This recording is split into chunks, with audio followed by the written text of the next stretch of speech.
YouTube, what's going on, everybody? It's your boy Timber from Credit Kingdom. Once again with another video. Today we'll be going to be talking about, I will be discussing and talking about how to delete and remove charge-off / collection from your credit report. So don't forget to like the channel, subscribe to the channel, even comment on the channel. It's really helping the channel grow, and I appreciate that from you all. So let's hop right into it. So as you all know, a charge-off is account that you went delinquent on, you stopped paying on it. So the original credit, they sold it to a third party collection agent or a debt buyer. And as you all know, the debt buyer collection agent will then report that to your credit profile, which is bring your credit score down completely. And another thing they like to do is they double dip. So sometimes the original credit will still have to report it on your file too after they then sold it as well.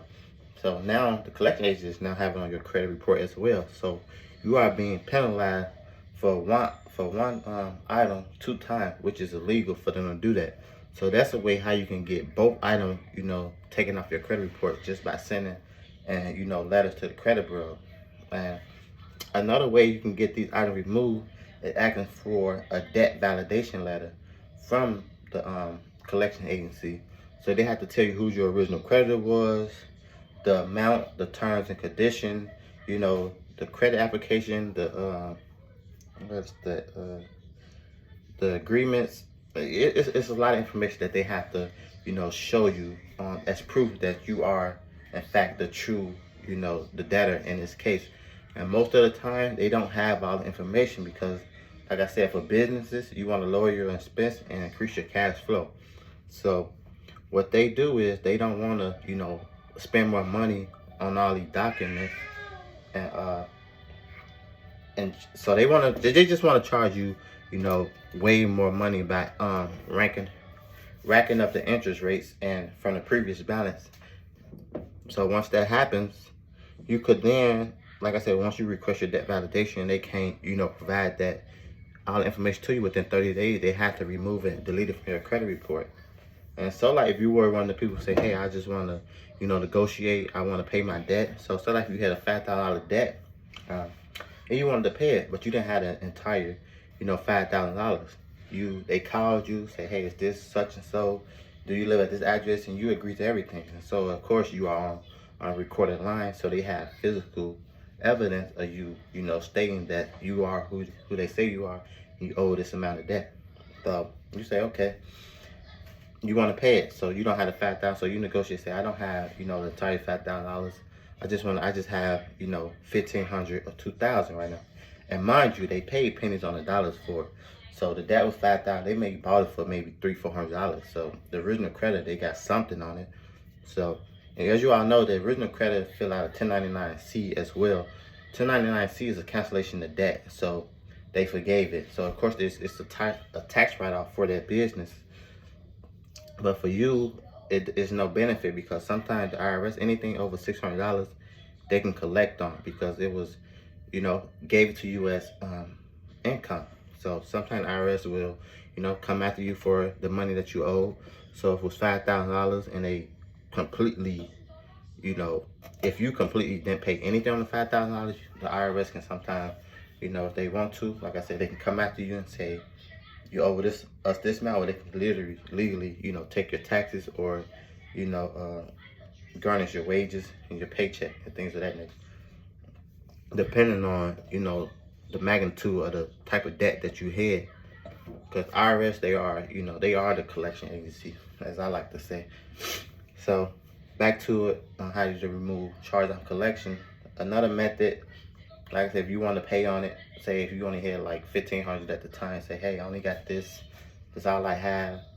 So they may say, hey, we're not allowed to take that. We have to collect on a full balance. Or they can say, hey, okay, we'll take that for now, but would you like to get on a payment plan? And so you may agree to get on a payment plan, but like I said, that doesn't help you anyways, because once you do get on a payment plan, you're keeping the collection account active and open.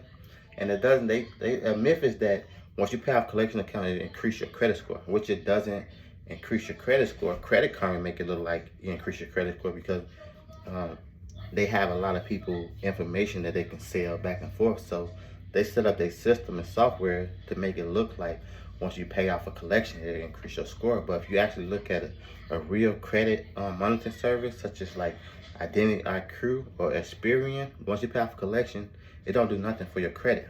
So keep that in mind too. And something else to consider, like I said, if you were to pay completely off your debt, your collection, they just gonna sell it to another party anyways. So even it can be another business that they got set up as a collection company, and by you just being ignorant and not knowing your laws or the rules and regulations on how to properly pay for a collection account, you just using your credit card, your bank account.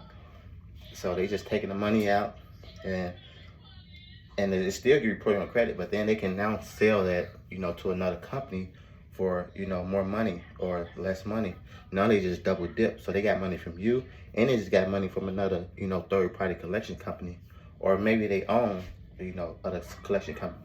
So now they're gonna come again and put it back on your credit report, and so now you say, hey, I paid this debt, but it came through as a a different name, a different open account. So it's a wicked world out here. I mean, it's greed. So that's why you have to preferably have a paper trail.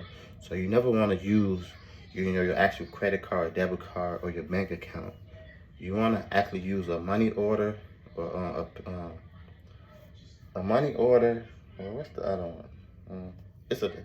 Or a cashier's check to pay for this. So once you pay for it, you negotiate and say, hey, okay, I'm gonna pay $1,500. That's all I got. And let's say if they were to accept it, so they accept it, like, okay, that's cool.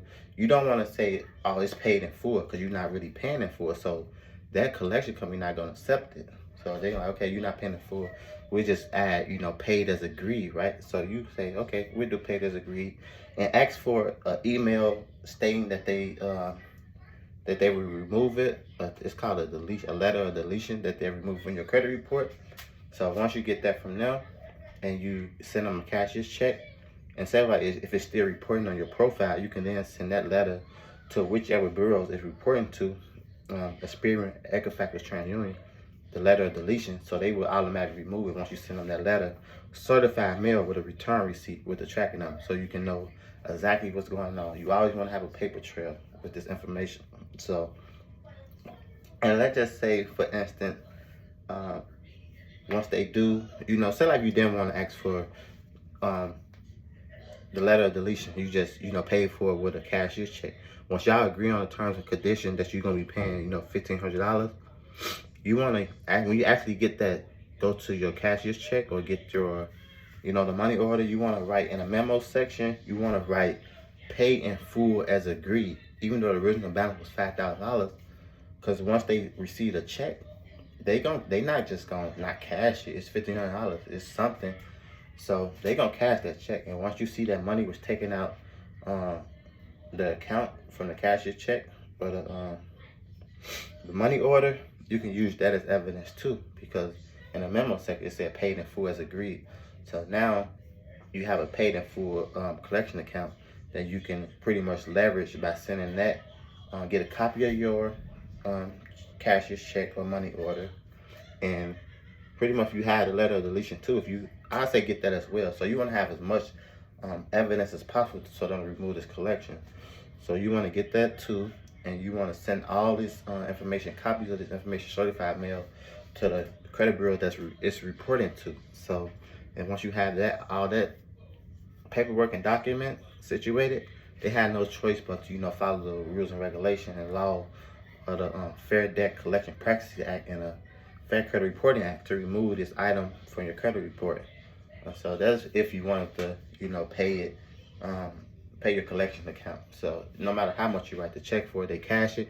You can write the check for $300-400, and you got a balance $5,000, and they cash that check and they say pay in full, then hey, you are the winner in this case. So I appreciate you all, YouTube. Continue to subscribe to the channel, like the channel, and as I say, I'm gonna continue to try to bring you out more knowledge and information on personal credit, business credit, and even more about the CPNs as well. So stay tuned.